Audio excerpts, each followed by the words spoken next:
Okay,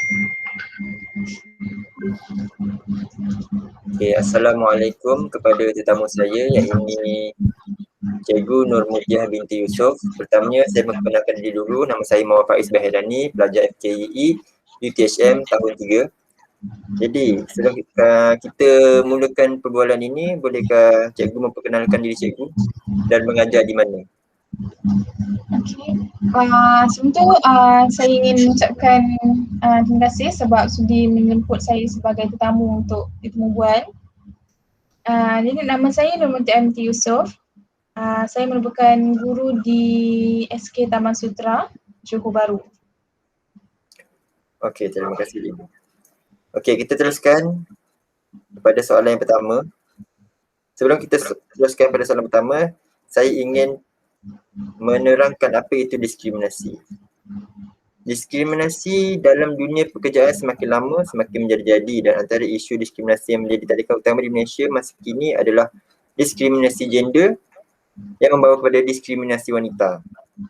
Isu ini menjadi semakin serius sehingga mahkamah dan agensi keawasiti terpaksa berhadapan dengan berbagai kes diskriminasi wanita yang melibatkan kenaikan pangkat, pengambilan pekerja dan keadaan di tempat kerja.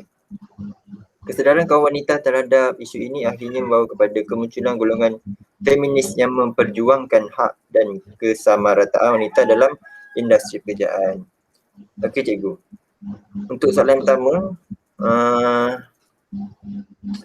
apa pendapat Cikgu tentang diskriminasi di tempat kerja terhadap pekerja wanita? Okey, terima kasih kepada Faiz atas soalan yang diajukan, iaitu apa pendapat saya tentang diskriminasi terhadap wanita di tempat kerja. Okey, sebelum tu saya nak simpulkan bahawa diskriminasi wanita ni bermaksud layanan berat sebelah dan tidak adil yang diberikan oleh lelaki kepada golongan wanita. Diskriminasi gender paling banyak berlaku seperti yang diterangkan oleh Faiz sebentar tadi, di mana berlaku di tempat kerja kerana bilangan pekerja wanita adalah lebih sedikit berbanding pekerja lelaki yang sekaligus mendominasi kuasa di tempat kerja. Kajian ada mendapati bahawa terdapat lebih beribu-ribu kes diskriminasi gender yang dilaporkan selepas wanita mula melibatkan diri dalam pekerjaan luar. Okey, sebelum tu kita tengok kepada bentuk-bentuk diskriminasi yang menyebabkan berlakunya diskriminasi wanita dalam sektor pekerjaan. Yang pertama adalah diskriminasi.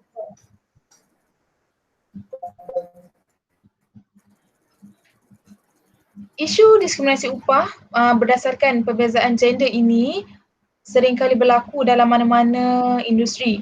Diskriminasi upah berdasarkan gender berlaku apabila buruh wanita diberi upah yang rendah berbanding dengan upah yang diberi kepada buruh lelaki. Sedangkan kedua-dua ini melakukan pekerjaan yang sama dengan tahap pendidikan yang sama dan pengalaman kerja yang sama. Ribuan kajian membuktikan bahawa wanita dibayar upah yang rendah berbanding lelaki tanpa mengira bangsa dan kumpulan etnik. Fenomena ini membawa kepada diskriminasi terhadap wanita yang selanjutnya menyebabkan wanita memegang pekerjaan berstatus rendah. Okey, yang seterusnya, bentuk-bentuk diskriminasi wanita di tempat pekerjaan adalah pembahagian pekerjaan mengikut gender. Perubahan ekonomi yang pesat di Malaysia telah mengakibatkan perubahan dalam komposisi pekerjaan, terutamanya daripada sektor pertanian kepada perindustrian berorientasikan ekspor. Pembangunan ekonomi ini telah mewujudkan pekerjaan baru bagi golongan wanita dengan adanya peluang pekerjaan dalam industri pembuatan. Secara keseluruhannya, purata penyertaan wanita sebagai tenaga buruh Malaysia menunjukkan peningkatan yang mendadak. Namun begitu, penyertaan buruh wanita dalam kuasa buruh telah berkurangan pada tahun 2008. Okay, penyertaan buruh wanita ni dalam sektor pekerjaan telah mengundang kepada berlakunya diskriminasi gender yang membawa kepada pembahagian pekerjaan mengikut gender.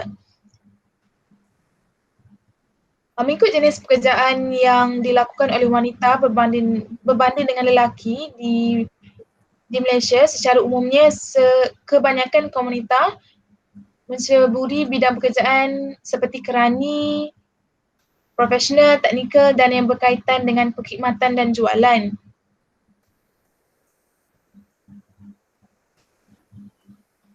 Okey, yang seterusnya kita pergi kepada bentuk-bentuk diskriminasi wanita yang mana ini yang sering kita dengar, iaitu gangguan seksual di tempat kerja. Gangguan seksual merupakan suatu fenomena yang negatif yang boleh kita nampak memang merupakan kes yang paling tinggi di Malaysia yang berlaku di tempat kerja yang boleh memberi kesan buruk kepada pekerja yang menjadi mangsa. Gangguan seksual ini di tempat kerja ialah telah lama wujud setelah wanita mula menceburi dunia pekerjaan. Ianya telah ditemui pada pertengahan abad 1970 dan mula tersebar luas dalam dunia pekerjaan sehingga menyebabkan jumlah wanita yang bekerja semakin berkurangan. Gangguan seksual ini boleh dibahagi kepada dua kategori, iaitu gangguan seksual berbentuk ugutan dan gangguan seksual yang berbentuk ancaman terhadap ketenteraman peribadi. Gangguan seksual berbentuk ugutan dapat dilihat apabila seorang pegawai atasan yang punya kuasa menentukan gaji dan pangkat cuba mengugut pekerja bawahannya dengan memberi layanan seksual kepadanya. Okey, seterusnya apa yang menyebabkan punca-punca berlakunya diskriminasi wanita ini? Saya ulas sedikit, iaitu diskriminasi dalam pembahagian kerja berdasarkan gender juga berlaku disebabkan oleh kemahiran dan fizikal pekerjaan. Pekerja-pekerja lelaki lebih diberi keutamaan untuk memegang jawatan-jawatan tinggi dan bergaji besar dalam organisasi seperti juruteknik, arkitek, operator dan sebagainya.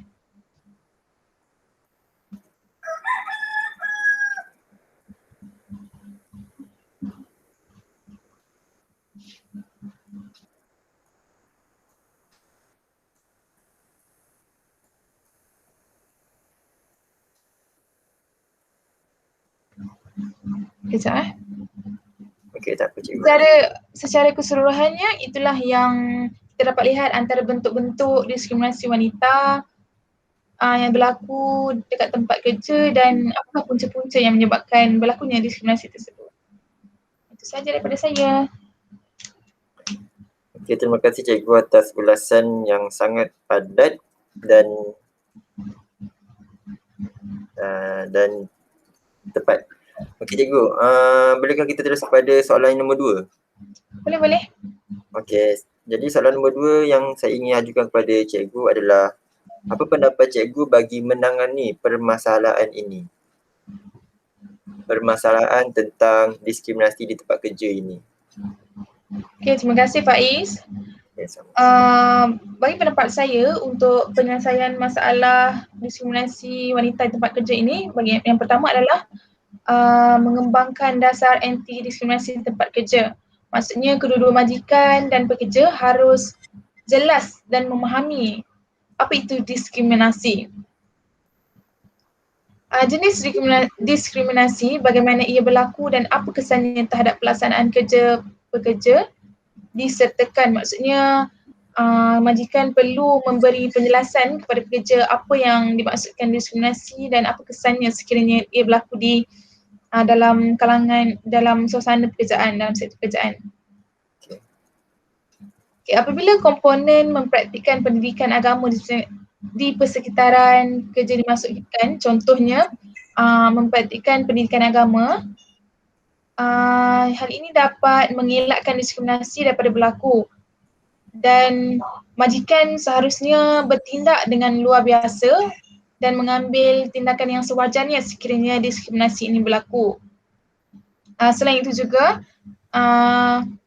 majikan juga perlu melakukan audit rutin mengenai pendekatan yang bijak yang dirancangkan sehingga hak istimewa majikan dan pekerja terjamin sesuai dengan organisasi kerja yang ditetapkan. Okey, untuk penyelesaian kedua, iaitu dengan menetapkan kriteria penilaian yang jelas. Hal ini adalah untuk hal ini merupakan garis panduan kepada pekerja dalam memahami peraturan kemajuan yang juga bertindak sebagai perspektif utama yang mana perlu dijelaskan sebagai kepada kelompok sasaran. Adalah amat penting untuk membuat istilah yang jelas seperti jantina, batasan umur dan pengalaman yang signifikan, maksudnya yang penting kepada pekerja yang mempunyai tujuan untuk memohon kenaikan pangkat ini. Oleh itu, untuk mengurangkan ataupun untuk meningkatkan diskriminasi yang lebih positif termasuk terma dan syarat tertentu, majikan tidak boleh menjadikan kenaikan pangkat utama hanya kepada jantina tertentu. Maksudnya kenaikan pangkat ini bukan sahaja kepada wanita dan bukan kepada gender lah maksudnya. Maksudnya ia lebih kepada tahap pencapaian, nilai pekerjaan yang dilakukan. Okey, sebagai contoh, lelaki diperlukan untuk membuat pekerjaan yang berat bergantung pada hak sebenar mereka sehingga wanita ditetapkan sejauh mana pekerjaan yang sesuai dengan kemampuan mereka. Okey, itu sahaja daripada saya. Okey cikgu, terima kasih atas jawapan yang diberikan. Jadi di sini saya ingin memberi sedikit ulasan lah tentang apa yang cikgu katakan tadi. Jadi di sini kita dapat simpulkan bahawa diskriminasi wanita bermaksud layanan yang berat sebelah dan tidak adil yang diberikan oleh lelaki kepada golongan wanita. Diskriminasi gender paling banyak berlaku di tempat kerja kerana bilangan pekerja wanita adalah lebih sedikit berbanding pekerja lelaki yang sekaligus berdominasi kuasa di tempat kerja. Kalian mendapati bahawa terdapat lebih beribu-ribu diskriminasi gender yang dilaporkan sejak tahun 1960-an selepas wanita mula melibatkan diri dalam pekerjaan luar. Okey. Jadi di situ saja kita punya, sampai di sini saja kita punya temuan. Terima kasih kepada cikgu kerana sudi menjadi tetamu saya pada hari ini. Sama-sama. Terima kasih juga sebab sudi menjemput saya sebagai tetamu. Okey, sama-sama. Terima kasih cikgu. Sama-sama.